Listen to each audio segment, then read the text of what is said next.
रहे थे, तब हमारे मन में आया था कि हमें बोलना चाहिए। हमने एक नारा दिया, जात पात की करो विदाई, हम सब हिंदू। बहुत लोगों ने कुतर्क किया, तर्क भी किया, सपोर्ट भी किया। कुछ एक दो लोग, एक कोई महापुरुष भी हैं, उन्होंने भी इस बात पर थोड़ी अपनी बात रखी कि भला जात पात की विदा कैसे हो सकती। बात ठीक है, पर हमारा विचार थोड़ा अलग है। लोगों ने अलग समझा है हमारी बात को, गलत रास्ते पे वो ले गए। जात पात की विदाई का मतलब ये है, कुछ सब समाज के लोग, कुछ लोग जो समाज को, किसी वर्ग को नीचा दिखाने के लिए उनसे छुआछूत रखते, घृणा रखते, उनको नीचा बताते, उनको पीछा बताते, उनको पिछड़ा बताते, उनको बिछड़ा हुआ बताते। इस संकल्प का हमारा उद्देश्य सिर्फ इतना है, इस यात्रा का उद्देश्य इतना था, और इस बात का उद्देश्य केवल इतना है। पूरे धर्माचार्य, मठों के महंत और आचार्यों से कहेंगे, आप हमारी बात को बहुत गंभीरता से सुनना। समाज में जो एक वर्ग को घृणा की दृष्टि से देखा जाता है, हम चाहते हैं वो घृणा ना रहे, सबको गले लगाया जा सके। जो छुआछूत के नाम पर घृणा है, जो भेदभाव के नाम पर घृणा है, जो अंगड़े और पिछड़े के नाम पर घृणा है, कोई, हम चाहते, हमें जात पात नहीं आपसे मिटवानी है, हमें जो जात पात के नाम पर भेदभाव का कीड़ा है उसे मिटाना है। जो छुआछूत का कीड़ा है हमें उसको मिटाना है। जो तुमने उनको नकार दिया, और नकारने के कारण परिणाम इतना बुरा निकल रहा कि जो अपने आप को दलित समझ रहे, अपने आप को पिछड़ा हुआ समझ रहे, अपने आप को नीच समझ रहे, ऐसा जो भाव रख रहे, वो बेचारे धर्मांतरण करने पे मजबूर हैं, कन्वर्जन करने पे मजबूर हैं। हम चाहते हैं उनको उनका अधिकार मिले, हम चाहते हैं वो भी हमारी तरह हैं, हम चाहते हैं कि उनके अंदर का यह भाव दूर होवे। और सब समाज में बैठे हुए लोगों से भी हम चाहते हैं कि जब प्रभु श्री राम सबरी के घर बेर खा सकते, भगवान कृष्ण विदुरानी के घर पे भोजन कर सकते, तो क्यों ना हम इस दीवार को तोड़ दें और हम हिंदू एक हो जाएं। किसी भी महंत, संत या आचार्य, हम आपको ठेस पहुंचाने के लिए यह काम नहीं कर रहे। बहुत से लोग गालियां बक रहे हैं, बहुत से लोग हमको भला बुरा कह रहे हैं, बहुत से साधु समाज कृपा भी कर रहे हैं। हम दोनों पक्ष देख रहे हैं। हम बहुत परेशान भी नहीं है कि कोई अगर हमें गाली बके तो हम परेशान हो जाएं, हम बिल्कुल भी परेशान नहीं होते। बस हमारी बात को तोड़ मरोड़ कर प्रस्तुत ना करें, इस बात पे हमें बुरा लगता। हमारी बात स्पष्ट है, हमें ना तो तुम्हारा आरक्षण खत्म करवाना है, ना हमें तुम्हारी जाति नाम मिटाने की बात करनी है, हमें तुम्हारे अंदर के विकार को मिटाना है। क्योंकि हम जगाने आए हैं, केवल बताने नहीं आए। हम तुम्हें जगाने आए हैं कि ना तुम छोटे हो ना कोई बड़ा है, इस देश में हर रहने वाला हिंदू है। आप कहो कि अगर हर हिंदू है तो क्या मुसलमान भी हिंदू हैं? यस, वो भी हिंदू हैं। अंतर इतना है, वो कन्वर्टेड हिंदू, उनके 7-8 पीढ़ी दादा परदादा हिंदू थे। मुगलों के राज्य में वो बदल गए। असली मुसलमान तो अरब में है, इराक में है, दुबई में है, अबू धाबी में है। यहां तो जितने मुसलमान हैं वो सब हिंदू हैं। उनके 7-8 पीढ़ी के बाद अगर लेखा जोखा निकालो तो रामलाल श्यामलाल निकलेगा। तो इस देश में जितने लोग रहते हैं वो हिंदू हैं, और हम चाहते ये देश एक हो, हम चाहते इस देश में भेदभाव मिटे। तो जब हमारे वाल्मीकि समाज के लोग यहां आकर आरती कर रहे थे, तब हमारे मन में आया कि हम ये कहेंगे कि ये वीडियो कट करके आज ही डालो। हमारे प्रार्थनाएं सभी संतों से, महंतों से, शंकराचार्यों से, आचार्यों से, हमारी बात को आप गलत मत ले जाएं। हाँ, इस बात पे तो हम अडिग हैं कि इस देश के प्रत्येक व्यक्ति के विचारों से हम भेदभाव और छुआछूत मिटाने के लिए अपने संकल्प को देके रहेंगे। तब तक रुकेंगे नहीं जब तक भेदभाव नहीं मिट जाएगा। जब सब नेता, अभिनेता, नाचने वाला मंच पर आरती कर सकता है, तो जो नगर को साफ करते हैं वो मंच पर आरती क्यों नहीं कर सकते? जो भ्रष्ट हैं वो तुम्हारे चरण छू सकता, जो नाचता है वो चरण छू सकता, वो आरती कर सकता है, तो इस देश में सफाई करने वाला जो नगर को स्वच्छ रखता है वो क्यों नहीं आरती कर सकता? या तो कोई ना करे या फिर सब करें, क्योंकि इस देश में रहने वाला हर समाज, हर जाति के लोग एक बात पर गर्व करें कि हम हिंदू हैं। हमें तुम्हारे सर्टिफिकेट नहीं बदलवाना है, हमें तुम्हारे सर्टिफिकेट से नाम नहीं हटाना है, नहीं, हमें तुम्हारे विचारों से परिवर्तन करना है कि तुम अपने ये विचार से सोचना बंद कर दो कि तुम पिछड़े हो या तुम बिछड़े हो। सच कहें यार, तुम हिंदू हो। बस दूसरी बात आज की, बागेश्वर धाम पर 26 फरवरी को जो कन्या विवाह है उसमें 108 आदिवासी बेटियों के विवाह का हमने संकल्प लिया है। 251 होनी है पर 108 केवल आदिवासी बेटियां, और वो बेटियां जिनके मां बाप नहीं है। तो ये सूचना हम इसलिए दे रहे हैं कि रजिस्ट्रेशन प्रारंभ हो गए। आपके क्षेत्र में, नगर में, गांव में ऐसा कोई आदिवासी परिवार है, बेटियां हैं, बहुत आर्थिक तंगी है, उनको जाकर हमारी सूचना जरूर दे दें कि बागेश्वर धाम पर 15 दिसंबर तक रजिस्ट्रेशन चालू है। वर पक्ष के और कन्या पक्ष के कागज ले जाकर के रजिस्ट्रेशन करवा लें, जमा कर दें। इसके बाद हमारी टीम आएगी और आपको पात्र समझ करके रजिस्ट्रेशन का टोकन नंबर आपको देगी, और 26 फरवरी को पूरा खर्च बागेश्वर धाम सेवा समिति उठाएगी। तो ये रजिस्ट्रेशन प्रारंभ हो गया तो आप वहां आ सकते हो। आज की चर्चा हम सब शुरू करें। हे भूत महाराज, देवता आते बहुत सुने थे, भूत आते पहली बार देख रहे हैं। तो हम सब नहीं, बैठे रहो बैठे रहो, हमारी कथा में आते रहते हैं आगल पागल भूत प्रीत नाग सब चले आते। ये सब बहुत बहुत बड़ी बात नहीं है। बालाजी आते हैं तो सब ले आते हैं अपने साथ में। इसलिए 1 दिसंबर से 15 दिसंबर तक आप रजिस्ट्रेशन की सूचना सबको दे दें। आज हम दूसरे दिन की कथा करने के लिए बैठे हैं। आप लोग ठीक हो? कैसे हो? आनंद में हो? अच्छा लग रहा है? कल की कथा सुनी थी? चलो आज फिर आ गए, हम भी आ गए। जल्दी तो नहीं है? हमें भी नहीं है, हमें कौन सा रोटी बनानी है। बढ़िया मुस्कुराओ। प्रेम पूर्वक हम आज की कथा शुरू करने के पहले गोस्वामी तुलसीदास जी ने जिस बात को कहा, मंचासीन विराजमान सभी संत महंत, पूज्य महाराज श्री जी भी कटिया बाबा के परिवार के सब महाराज जी एवं सभी समाजों के लोग, सभी हिंदू पूरे प्रांगण में बैठे हुए, देश और विदेश में इस कथा को जो भी लाइव सुन रहे हैं, आप सबको हम बाबा की एक पंक्ति के साथ में सिया राम मैं सब जग जान भैया करम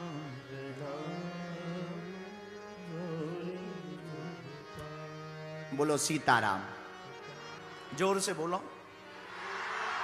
और जोर से बोलो, और जोर से बोलो।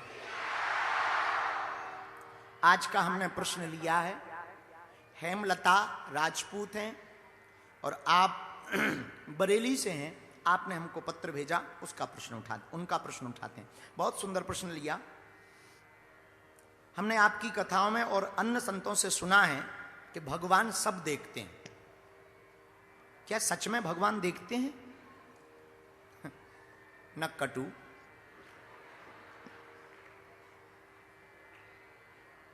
क्या भगवान को दिखाई नहीं देता है? चलो प्रश्न पढ़ते हैं। क्या सच में भगवान देखते हैं? यदि हां, तो हम इसको आसपास कैसे महसूस करें कि भगवान हमें देख रहा है? और वो कौन सी आंख है जिससे भगवान देखते हैं? बहुत सुंदर प्रश्न है, ताली बजाओ। उत्तर, हेमलता, भगवान सच में देखते हैं। एक तो भगवान बिनु पद चले सुने बिनु काना। भगवान बिना पैरों के चल सकते हैं, वो तो सर्वव्यापक। ईशावास्मिदं सर्वम। रामचरितमानस में गोस्वामी जी भी कहते हैं, हरि व्यापक सर्वत्र समाना, प्रेम ते प्रगट हो ही मैं जान। भगवान सच में सबको देखते हैं। पर हमसे कोई पूछे कि भगवान कौन सी आंख से देखते? हमें लगता है भगवान अपने भक्तों की आंख से देखते हैं। वो अपने भक्तों की आंख से देख ले और देखते ही है। अब आप कहो कि इसका प्रमाण क्या है? आहा, वृंदावन में रहने वाले बाबा, सबके जुबान पर रटे हुए महात्मा सूरदास जी महाराज, क्या अद्भुत महात्मा! सूरदास जी ऐसे अद्भुत महात्मा कि जब भी वो रोज वृंदावन में ठाकुर जी के दर्शन करने जाते तो दिखाई नहीं देता, लेकिन अपने मुंह से वर्णन कर देते कि आज ठाकुर जी ने पीले कपड़े पहन रखे, आज माला पहन रखी, आज मोर मुकुट ऐसा है, जरा टेढ़ा है, आज ठाकुर जी ने गुलाबी रंग के वस्त्र पहन रखे हैं, आज बड़ी प्यारी लाल लाल फूलों की माला पहनी है। लोग बड़े आश्चर्यचकित, उसी राग में वो गा के पद सुनाते ठाकुर जी को। सब लोग बड़े चकित हो जाते। लोगों को लगा कि ये किसी से पहले पूछ लेता है फिर बोलता है। जैसे कई बार हमारे दरबार में नहीं लोगों को मन में आने लगता, तो लोगों को लगा सूरदास जी पहले किसी से जान लेते हैं, पूछ लेते हैं, फिर बाद में ही बताने लगते हैं झूठ मूठ का, किसी से पता करते हैं। तब एक दिन पुजारी जी ने एक उपाय सोचा कि जरा चेक करें ये सच में इनको दिखाई देता है बिना आंखों के कि नहीं।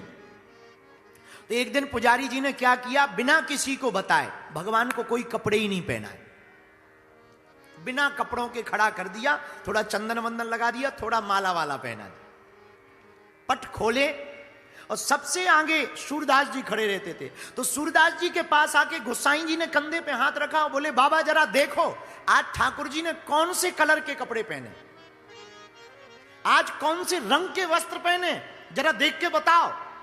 सूरदास जी ने अपना मुंह ऐसे कर लिया, दिखाई तो पड़ता नहीं था, दोनों हाथों से अपना मुंह ऐसा कर लिया और शर्मा के बोले, आज तो बड़े गजब के लग रहे ठाकुर जी, आज तो और बड़े प्यारे लग रहे, आज तो और बड़े मलूक लग रहे।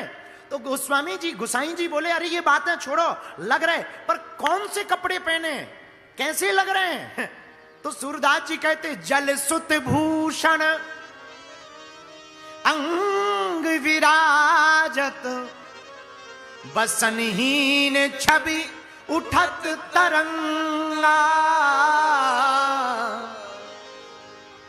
आज हरि देखे नंगम नंगा। सूरदास जी कहते हैं, आज तो बड़ा गजब हो गया, आज तो बड़ा अद्भुत हो गया, ऐसा श्रृंगार तो हमने कभी नहीं देखा।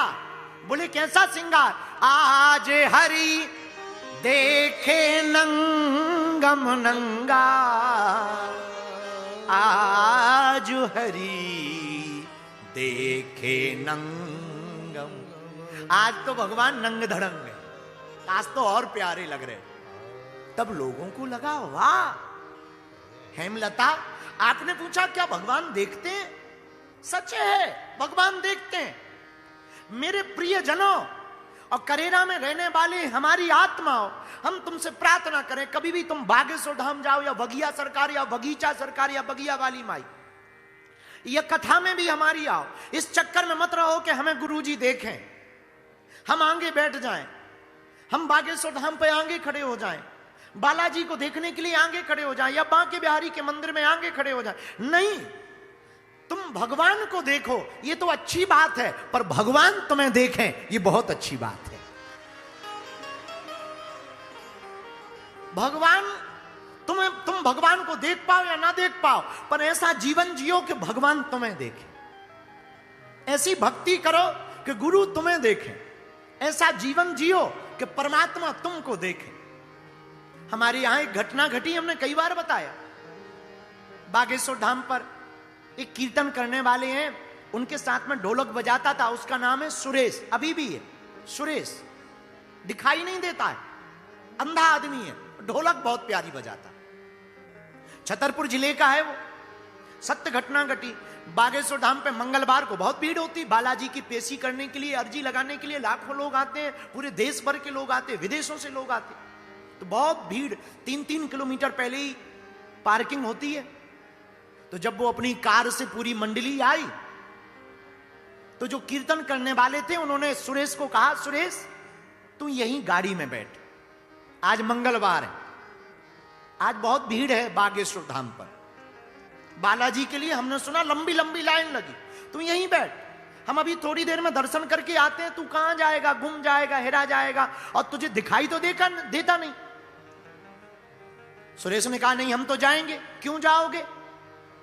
दिखाई पड़ता नहीं, मंदिर कैसा है ये तुम देख नहीं पाओगे, गुरुजी कैसे हैं ये तुम देख नहीं पाओगे, बालाजी कैसे हैं ये तुम देख नहीं पाओगे। पर करेरा के लोगों की इतनी करोड़ों की बात उसने बोली, बोले साहब क्षमा करो, हमें नहीं दिखाई पड़ता, ये बात तो तय है, पर हम मंदिर जाएंगे, बालाजी को तो हम दिखाई पड़ेंगे,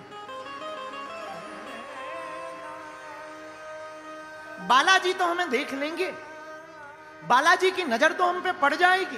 तो हेमलता तुमने पूछा भगवान देखता है? यस, भगवान देखता है भक्तों की आंख से, भगवान देखता है संतों की आंख से, भगवान देखता है अपने प्यारों की आंखों से, भगवान देखता है बिनु पद चले सुने बिनु काना, कर विधि कर्म करे विधि नाना, आनन रहत सकल रस भोगी, बिन वाणी वक्ता वड जोगी, तन बिनु परस नयन बिनु देखा।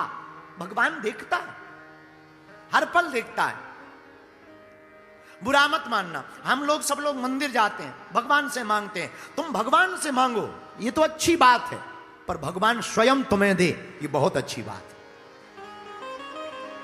तुम भगवान को मानते हो ये तो अच्छी बात है, लेकिन भगवान तुम्हें मानने लगे ये बहुत अच्छी बात है।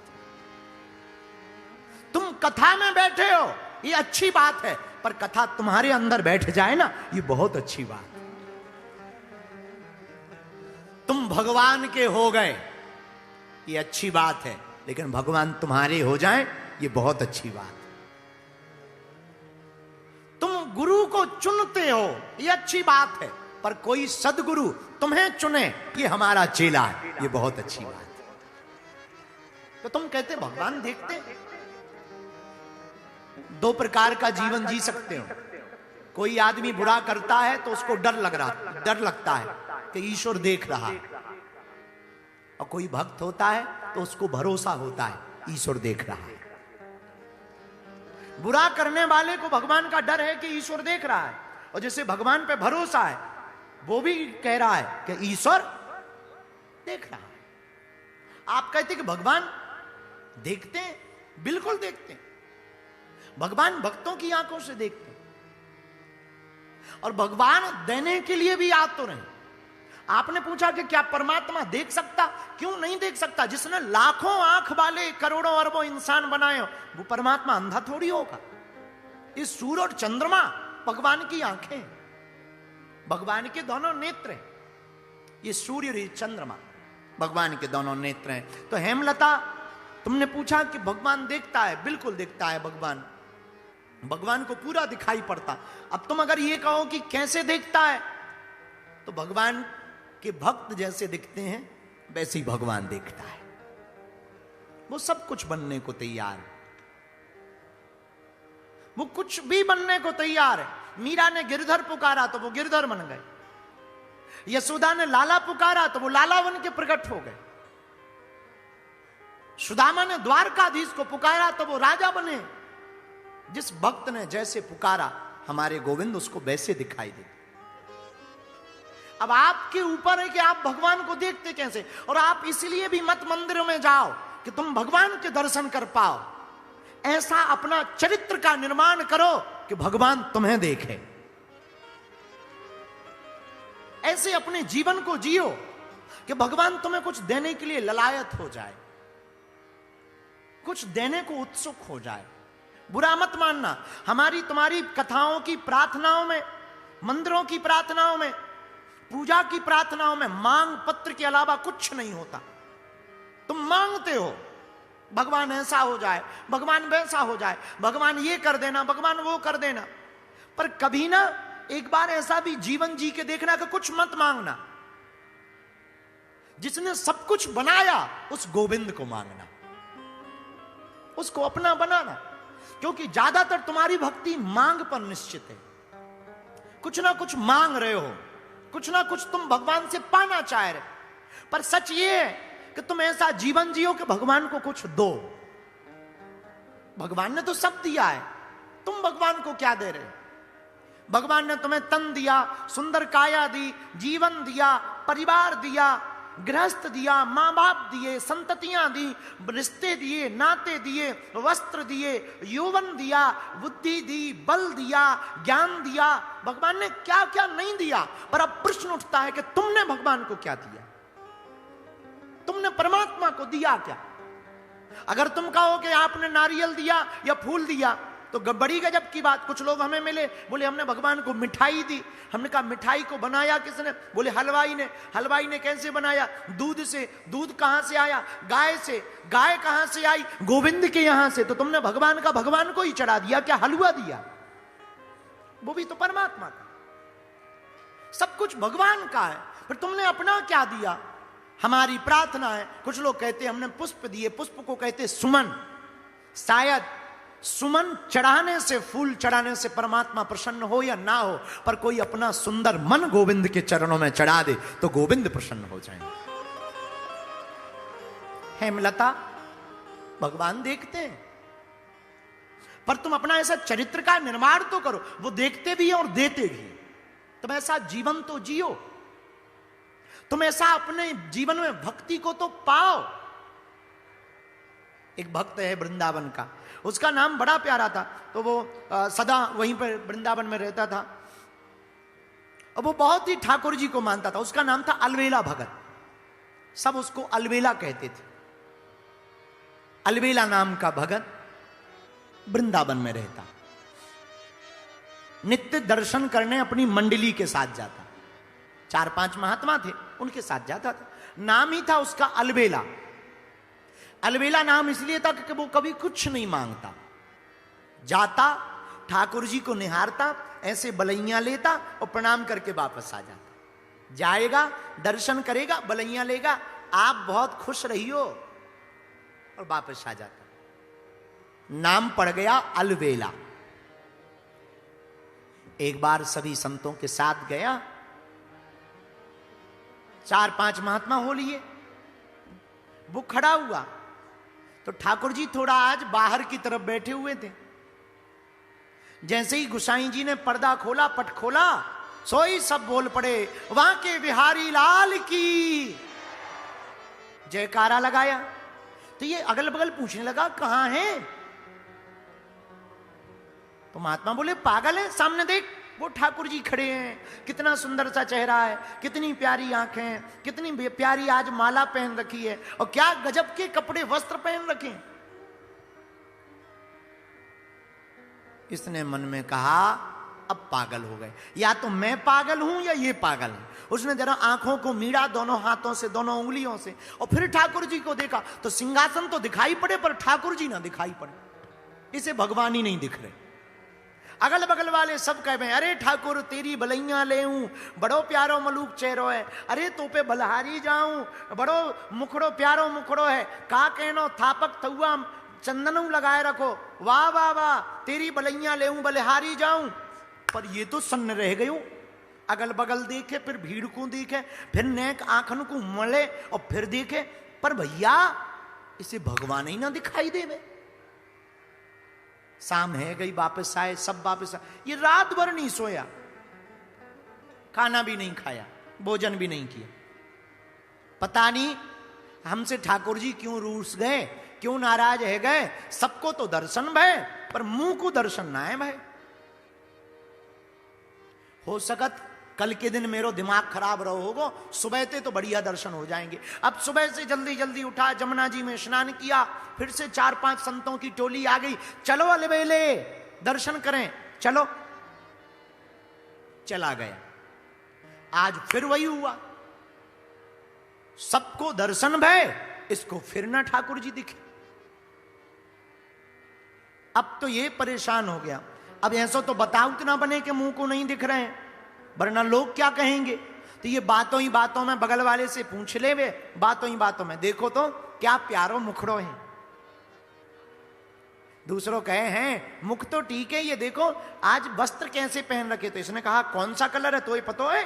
वो कहे हाँ पीला वस्त्र है। ओहो, अब ये खूब रोवे कि हमसे का अपराध होगा, इनको सबको दिखाई पड़ रहा है, बगल वाले को दिखाई पड़ रहा है, पीछे वाले को दिखाई पड़ रहा है, आगे वाले को दिखाई पड़ रहा है, पर हमको ना दिखाई पड़ रहा है। दिन भर खड़ो रहो, सिंहासन दिखे बे तो पर ठाकुर जी ना दिखे। 2 दिन है गए, रात भर फिर नहीं सोया। तीसरे दिन इसने ठान ली, जब ठाकुर जी ही नहीं दिख रहे, मरना चाहिए, अब तो हम आत्महत्या करेंगे, मरेंगे। जब ठाकुर जी दिख ही नहीं रहे तो ऐसे जीवन को क्या करना। जब हमारे गोविंद ही नहीं हमको दिख रहे, तो ये जमुना जी के किनारे आ गया,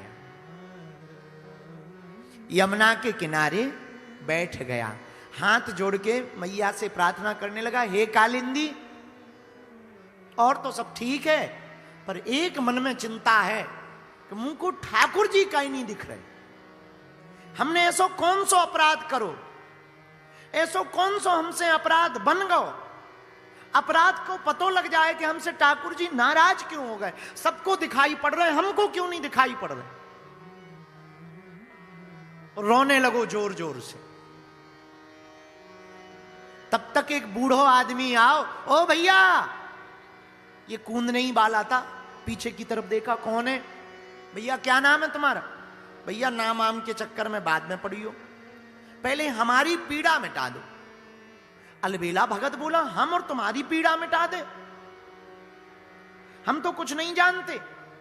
तो उसने कहा, अब आपको हम क्या बताएं, आज सपने में एक महात्मा हमारे आए थे, उन्होंने कहा कि जमुना किनारे जो अलबेला भगत बैठो मिले, उसके पास जाके अगर तुम ये कह दो कि महाराज हमारी पीड़ा मिटा दो, और अगर वो कह दे कि जाओ तुम्हारो चरम रोग ठीक है जाएगा, क्योंकि उस आदमी ने बताया हमें चरम रोग हो गया, सफेद दाग हो गए, और दाग भी खुजली वाले हो गए, बड़ो दर्द है महाराज।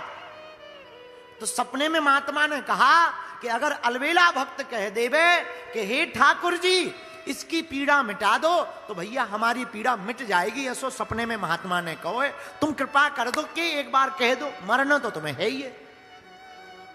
इसने सोचा बात भी ठीक है, मरना तो यही है, अगर इनकी पीड़ा मिटती हो तो मिट जाए। सोई दोनों हाथ जोड़ करके बोला, हे बांके बिहारी, वैसे तो तुम हमसे नाराज हो, 3 दिन से दर्शन नहीं दे रहे, पर अगर इसकी पीड़ा मिट जाए, इसको चरम को रोग मिट जाए, इसको स्किन की समस्या मिट जाए, बड़ी कृपा होगी। और भैया देखते ही देखते बाने जमुना जी में स्नान करो, वो ठीक होगा। अब वो प्रणाम करके चलोगे, अब ये बड़ा परेशान, बोले वो तो ठीक होगा, पर मैं कब ठीक होऊंगा। तो इसने सोचा अब तो मर जाएं, लेकिन जैसे ही जमुना जी में डूबने के लिए गए, सोई बांके बिहारी मुरली लेकर के मोर मुकुट पहनकर पीतांबर धारण किए हुए, पैर के ऊपर पैर रखे हुए प्रकट हो गए। अलबेला, इसने तुरंत दंडवत प्रणाम किया, महाराज बाकी बातें बाद में, मैं आपसे नाराज हूं बहुत जोर से। बोले क्यों। बोले एक बात बताओ, 3 दिन तक तुम काय ना मुंह को दिखे, क्यों दर्शन नहीं दिए मुंह को, क्या बात से नाराज थे। ठाकुर जी बोले, भैया आज तक जितने भगत मेरे दर्शन करने आए, सबने कुछ ना कुछ मांगा है, पर एक अकेले तुम ऐसे भगत थे जिसने आज तक कुछ नहीं मांगा। तो मैं 3 दिन तक इस कारण से गायब रहता था तुम्हें देखते ही, कि जिस आदमी ने आज तक मुझसे कुछ मांगा नहीं, उसका कर्जा मुझ पर चढ़ गया है। अब जब तक ये कुछ मांग नहीं लेगा तब तक कर्जा नहीं चुकेगा, और जिस पे कर्जा होता है वो अपने कर्जा देने वाले, चुकाने वाले मालिक को मुंह नहीं दिखाता।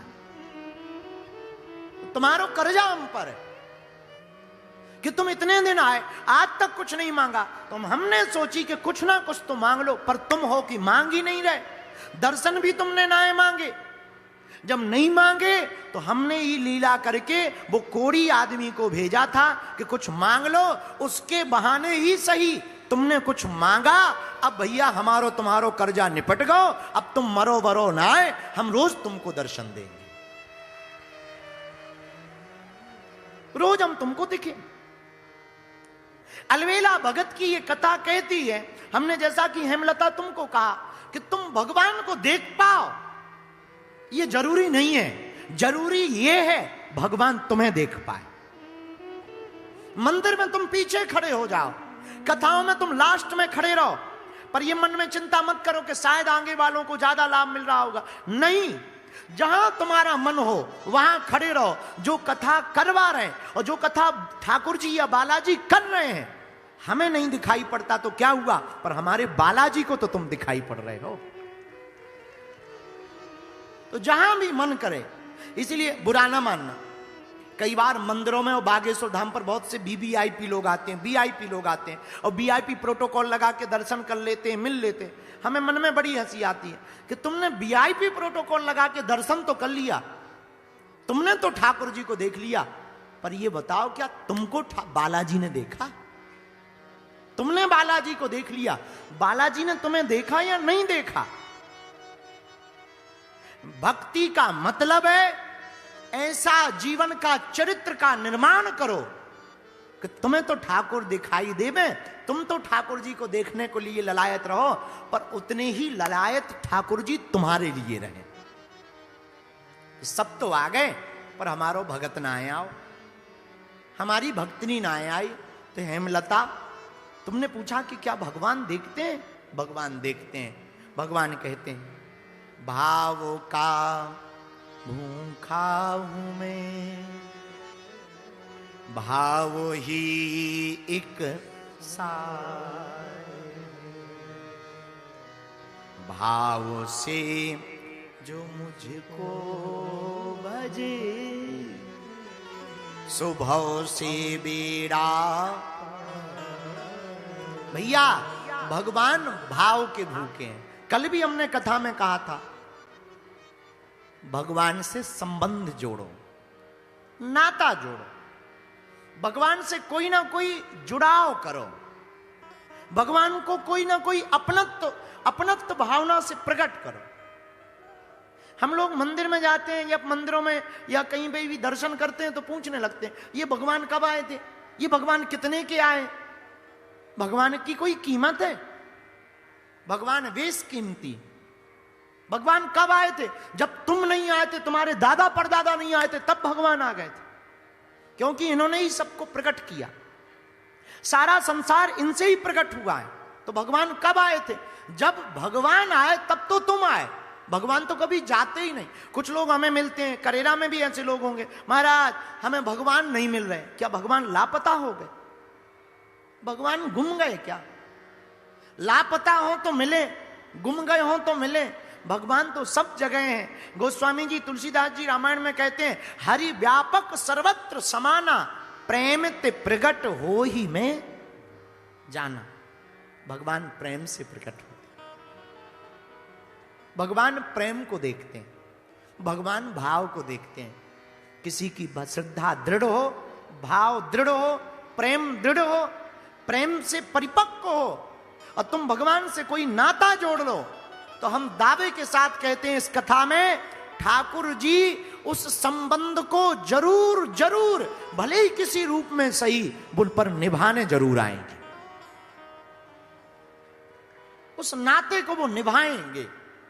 तुम भर अपनी तरफ से निभाना, ठाकुर जी उस संबंध को निभाएंगे। बालाजी से कोई भी संबंध जोड़ लो, निभाएंगे। अपने रघुनाथ जी से तुम कोई भी संबंध जोड़ लो, निभाएंगे। एक अयोध्या की कथा है। अयोध्या में एक महात्मा रहते थे, बहुत अद्भुत महात्मा। उनका गोत्र था वशिष्ठ का। तो वशिष्ठ गोत्रीय होने के कारण वो ठाकुर जी को अपना शिष्य मानते थे, राम जी को चेला। लोग राम जी के दर्शन करने जाते थे तो प्रणाम करते थे, जय हो, लेकिन वो जाते थे तो राम जी के माथे पे हाथ रख के कहते थे, चेला राम खुश रहो।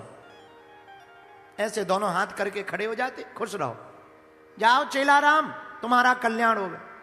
महात्मा बहुत हंसे, बड़े विचित्र बाबा हैं, ये राम जी को ही अपना चेला बनाए, इनको शर्म नहीं आती। झोपड़ी में रहते सामने, आहा, झोपड़ी में राम जी का एक चित्र, एक स्लेट, एक खड़िया, एक लकड़ी। रोज राम जी को पढ़ाते, लो पढ़ो, पढ़ लो, राजा के बेटा हो, काम आएगी पढ़ाई। अब चित्र कुछ बोले ना तो लकड़ी लेके दिखाएं, समझ लो, फिर पिटाई होगी। भगवान भी इतने दयालु हैं कि तुरंत हवा चलवे और वो चित्र कांपने लगवे हवा में। अच्छा अच्छा डरो मत, पर पढ़ाई कर लो। रोज मंदिर में जाएं, राम जी की गले की माला अपने गले में पहन लें और आशीर्वाद दें, चेला राम खुश रहो। दरवाजे से बाहर से ही पुजारी जी को खबर कर दें, पुजारी जी हम आ रहे हैं, बहू रानी के सामने को मुख को पर्दा लगा दो। सीता जी को बहू मानते थे, पर्दा लगा दो, हमारो मुंह ना देख पावे, हम बहू रानी को मुंह ना देख पाए, पर्दा लगा दो। एक दिन अयोध्या के महात्माओं ने एक योजना बनाई, जरा देखें ये असली वाले हैं कि नकली वाले, सही में मानते कि नहीं। तो रोज पर्दा लगाते थे पुजारी जी। आज पुजारी जी को महात्माओं ने समझा दिया कि आज आने दो, पर्दा मत लगाना। अगर सच में राम जी इनको अपना गुरु मानते होंगे तो कुछ ना कुछ लीला करेंगे।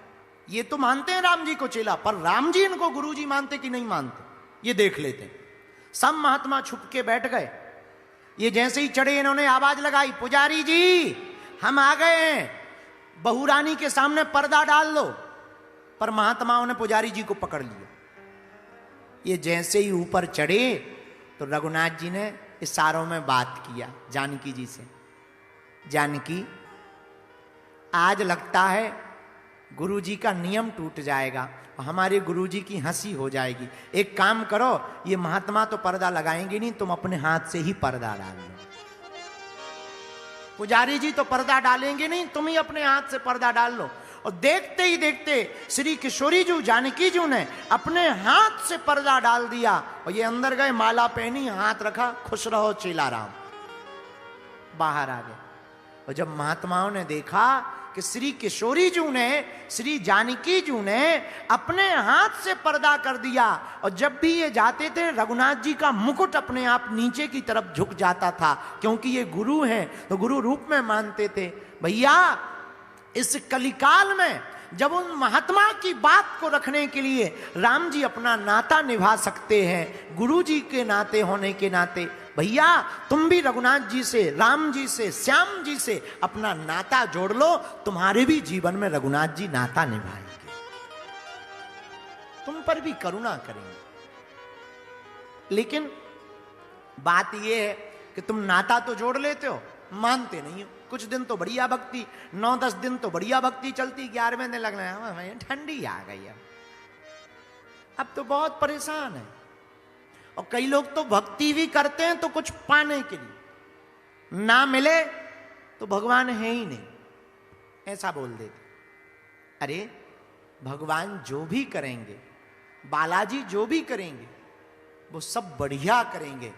दुख में भी हमको सुख देखना चाहिए, दुख में भी भगवान को धन्यवाद देना है। सुदामा को इतना दुख ना मिलता तो वो गोविंद थोड़ी मिलते। मीरा ने दुख ना पाया होता तो आज कोई मीरा को जानता।